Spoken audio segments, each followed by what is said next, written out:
بسم اللہ الرحمن الرحیم۔ السلام علیکم ناظرین، آج کی ویڈیو میں ہم بات کریں گے الیکشن کمیشن کا جو اچانک سے یہ ڈیسیژن ہے یا دھاندلی والا، اور الیکشن کمیشن جو ہمیشہ سہولت کار بنا ہے، سہولت کار کا بلکہ یہ بہت بڑا اعلیٰ کار بنا ہے، اور ہمیشہ یہ کسی کے اشارے پر ناچ کر کیا کرتا ہے، الیکشن کو جتواتا بھی ہے ہر بار۔ یہ ایسا ادارہ ہے جہاں پر اس کے اندر بیٹھے ہوئے لوگ پورا کا پورا جو سسٹم ہے وہ ہیک کر دیتے ہیں، یا کوئی ایسا سسٹم چلاتے ہیں کہ جو سامنے والا کینڈیڈیٹ ہوتا ہے وہ ہار جاتا ہے۔ اور اسی طرح سے وہ کر بھی رہے ہیں۔ آج گلگت کے اندر جس طرح سے الیکشن ہوا، ابتدائی جو رپورٹس آ رہی ہیں ان میں سے وہاں پر تحریک انصاف جو ہے وہ تو پہلے نمبر پر ہے، پیپل پارٹی جو ہے وہ دوسرے نمبر پر ہے۔ مجھے اس بات کی سمجھ نہیں آتی، یہ تحریک انصاف اور پیپل پارٹی جو ہے یہ کس بنیاد پر گلگت کے اندر اتنی ووٹ جو ہے نا وہ حاصل کر رہی ہیں۔ ان کے آپ ترقیاتی کام دیکھیں تو آپ کو کہیں پر بھی ترقیاتی جو کام ہے وہ نہیں ملے گا۔ یہ ابھی ریسنٹلی 16 ماہ پی پی نے حکومت میں گزارے، اور اس سے پہلے 3.5 سال کا عرصہ جو ہے وہ پی ٹی آئی نے گزارے، اور ان کا جو ورک آپ دیکھیں تو وہ صفر ہے، وہ زیرو ہے۔ اس کے ذمہ دار آخر کون ہے؟ اس کے ذمہ دار ہم خود ہیں، کیونکہ ہم نے کبھی عوام کے اندر وہ شعور اجاگر ہی نہیں کیا۔ عوام پاکستان کے اندر دیکھتی ہے ایک ٹرینڈ، ایک شغل دیکھتی ہے کہ 2-4 بندے اکٹھے ہو رہے ہیں، اگر وہ اکٹھے ہو جاتے ہیں تو وہ اس چیز کو دیکھتے ہیں کہ یار اس میں ہوتا کیا ہے، نیا کیا ہوتا ہے، یعنی اس نئی چیز کو دیکھنے کے لیے یہ پورے کے پورے لوگ جمع ہو جاتے ہیں، اور اس طرح کے کارنامے جو ہے نا وہ سر انجام دیتے ہیں۔ آپ نواز شریف کا جلسہ دیکھ لیں، آپ مریم نواز کا دیکھ لیں، آپ عمران خان کا دیکھ لیں، آپ بلاول کا دیکھ لیں، وہاں پر مخالف پارٹی کے لوگ بھی آپ کو ملتے ہیں۔ اگر ان سے پوچھا جائے تو یار آپ یہاں پر کیا لینے آئے ہیں یا کیا کرنے آئے ہیں، وہ یہ کہتے ہیں کہ یار ہم یہاں پر آئے ہیں کہ ہم شغل جا کر دیکھیں گے، شغل میلہ۔ ان کے ذہن میں صرف یہی چیز ہوتی ہے، اور یہی وہ قوم کی بربادی کی اصل وجہ ہے۔ جو قوم بربادی ہو رہی ہے، جو قوم تباہ ہو رہی ہے، اس کی یہی مین وجہ ہے، اور اس وجہ سے قوم کا جو حال ہے وہ یہاں تک پہنچے۔ آج اسامہ زید صاحب نے بھی یہی بات کی اپنے ٹویٹر اکاؤنٹ پر بھی، اور اس کے ساتھ ساتھ مسعود چودھری صاحب نے بھی، جس طرح سے الیکشن کمیشن نے الیکشن سے پہلے ہی یہ ڈیسائیڈ کر لیا، یہ فیصلہ سنا دیا کہ وہ لوگ جو مجھے یہاں پر لے کر آئے کرسی کے اوپر، جو مجھے اشارہ دیتے ہیں، میں ان کے اشارے پر جو ہے وہ ناچنا شروع کر دیتا ہوں، کام شروع کر دیتا ہوں۔ یعنی اپنی طرف سے جو ایک الیکشن کمیشن کے ایک اپنا ضابطہ اخلاق ہے، ایک آئین ہے، اس آئین کے مطابق، اس ضابطہ اخلاق کے مطابق جو الیکشن کمیشن ہے وہ بلا جھجک بلا جھکاؤ جو ہے وہ دوسری پارٹیوں کے مسائل سنتا بھی ہے اور ان پر عمل بھی کرتا ہے۔ لیکن یہاں پر بدقسمتی یہ ہے کہ الیکشن کمیشن ویسا کام نہیں کر رہا، بلکہ الیکشن کمیشن کہیں اور سے پرمیشن لیتا ہے۔ وہ جو حکم، جو آرڈر پاس کر کے اس کو دیتے ہیں، اسی کے اوپر جو ہے وہ عمل درآمد دیتے ہیں۔ ابھی حال ہی میں جو نگران وزیر اعظم بنے ہیں کاکڑ صاحب، اس حوالے سے پیپل پارٹی جو تھی وہ اپنا بندہ لانا چاہتی تھی، نون لیگ اپنا بندہ لانا چاہتی تھی، تو پھر کیا ہوا کہ الیکشن کمیشن کو یہ پیغام بھیجا گیا کس کی جانب سے، اسٹیبلشمنٹ کی جانب سے، کہ فلاں نام جو ہے نا وہ آپ کے پاس آئیں گے۔ ہم نے اپوزیشن لیڈر کو کہہ دیا کہ یہ نام آپ شہباز شریف کے ساتھ ڈسکس کرو، اور شہباز شریف کو بھی کہہ دیا اگر یہ دونوں ہو گئے ایگری تو وہ بھی نام ہمارا اپنا، یعنی یہ کاکڑ صاحب والا، کاکڑ صاحب وزیر اعظم بن جائیں گے۔ اگر ایسا نہیں ہوتا تو پھر وہی نام فارورڈ کریں گے ہم کس کو، آپ کو، یعنی الیکشن کمیشن آف پاکستان کو۔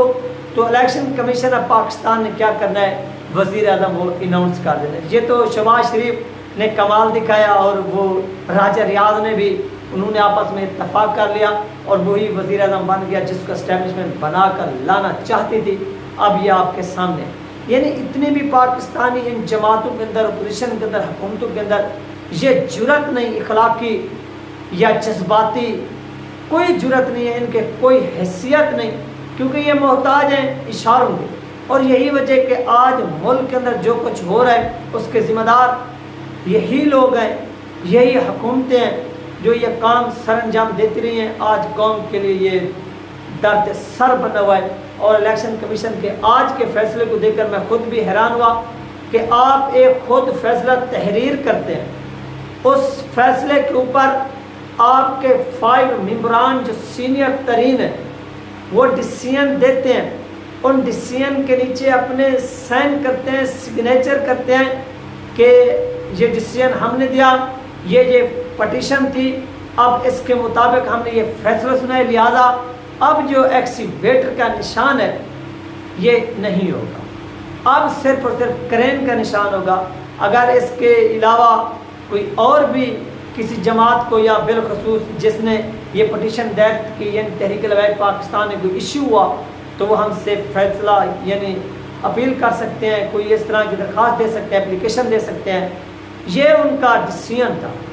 لیکن اسی 5 ممبران کے ہوتے ہوئے وہ آج بھی اس الیکشن کمیشن کا حصہ ہیں، سب کچھ کر رہے ہیں، لیکن جو انہوں نے آج فیصلہ دیا ہے وہ آپ کے سامنے ہے کہ آج ہی انہوں نے بیلٹ پیپر کے اوپر کیا کیا ہے، اسی ایکسیویٹر کے نشان کو لگا کر اپنے منہ کے اوپر جو ہے وہ کالا کر لیا ہے۔ یہ وہ ان کی حیثیت ہے ذاتی۔ اگر آپ یہ فیصلہ نہ دیں، جب آپ فیصلہ دے دیتے ہیں تو پھر اس فیصلے پر ڈٹ کر کھڑے رہیں تاکہ قوم کا جو اعتماد ہے وہ آپ پر قائم ہو، اعتماد بڑھے کم نہ ہو۔ یہی وجہ ہے کہ بڑے بڑے جو سیاستدان جب سیاست میں اترے ہیں نا، بالخصوص علامہ خادم حسین رضوی یا دیگر بھی، انہوں نے سب سے پہلے قوم کے اوپر اپنا بنایا اعتماد، چاہے ان کو 30 سال لگے چاہے وہ 40 سال لگے۔ اعتماد جب انہوں نے اپنا قوم کے اوپر بنا لیا، قائم کر لیا، اور ایک ایک بچے کو اعتماد ہو گیا کہ یار یہ شخص جو بات کر رہا ہے، جو بات کہہ رہا ہے، یہ اس سے 1 انچ بھی پیچھے نہیں ہٹے گا، روگردانی نہیں کرے گا، لہذا اس کا اب ہم نے ساتھ دینا ہے۔ پھر جب وہ لیڈر کال دیتا تھا نا تو سامنے جو عوام تھی، جو پبلک ہوتی تھی، وہ ان کے ایک ہی اشارے پر کیا کرتی تھی، سڑکوں پر آ جاتی تھی، پورا کا پورا ملک جام کر دیتی تھی۔ یہ ان کا یعنی ایک یقین تھا، پختہ یقین تھا، ایمان تھا، یہ ان کی سوچ تھی جس کے مطابق انہوں نے پہلے قوم کے اوپر اعتماد قائم کیا۔ لیکن یہاں پر پاکستانی قوم جو ہے وہ اس وقت پاکستان کے کسی بھی ادارے کے اوپر اعتبار کرنے کو تیار نہیں ہے۔ اس کے ذمہ دار کون ہیں؟ اس کے ذمہ دار ان اداروں میں کام کرنے والی اشخاص ہیں، شخصیت ہیں، جنہوں نے خود یہ کیا دھرا، سب کچھ کیا، آج پوری قوم جو ہے وہ بھگت رہی ہے۔ 2 نمبر دھاندلی، لوگوں کو ہروانا، جتوانا۔ الیکشن کمیشن کو دیکھ لیں،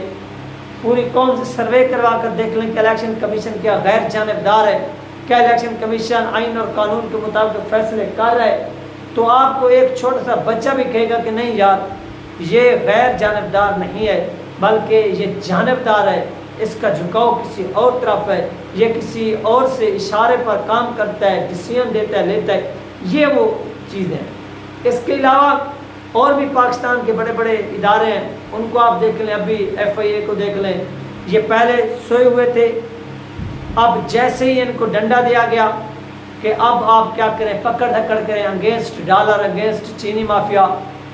جو بھی پاکستان کے اندر اس ملک کو لوٹ کر کھا رہے ہیں، تو پھر وہاں پر کیا ہوتا ہے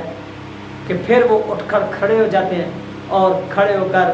وہی ادارہ کام کرنا شروع کر دیتا ہے اور یہ سب کچھ رک جاتی ہے اور ڈالر گر جاتا ہے۔ یہاں سے آپ اندازہ لگا لیں کہ جب کوئی آپ کے اوپر ڈنڈا اٹھا کر کھڑا ہو تو آپ وہ کام سر انجام دیتے ہیں، جب وہ ڈنڈا پھینک دیا جائے تو پھر آپ کے سر پر جو ہے نا وہ جو نہیں رینگتی، آپ سکون کے ساتھ بیٹھ جاتے ہیں، سارے کا سارا کام چھوڑ دیتے ہیں۔ اور یہی وہ الیکشن کمیشن کا کام ہے کہ جیسے ہی اس کو ڈنڈا دیا جاتا ہے، اشارہ دیا جاتا ہے، تو اس کے بیانات آنا شروع ہو جاتے ہیں، حلقہ بندیاں شروع ہو جاتی ہیں، سب کچھ شروع ہو جاتا ہے، بیلٹ پیپر جو ہے نا وہ بھی چھپنا شروع ہو جاتے ہیں، سب کچھ تیار ہو جاتا ہے۔ لیکن جیسے ہی پھر وہ اشارہ ختم ہوتا ہے تو پھر یہ کہتے ہیں کہ نہیں، اب 1 سال الیکشن میں تاخیر ہے، 2 سال ہے، 3 سال ہے، 4 سال ہے۔ یہ ان کے وہ پلائن ہیں ناظرین جو اس وقت چل رہے ہیں اور پوری قوم کے لیے دارد سر بنے ہوئے ہیں۔ آج جو قوم کا حال ہے، جو اس قوم ملک کا حال ہے، وہ عوام اس چیز کے ذمہ دار نہیں بلکہ ادارے ذمہ دار ہیں۔ اگر ادارے مضبوط ہوتے، ان کے اوپر جو کام کرنے والے لوگ بیٹھے ہیں وہ مضبوط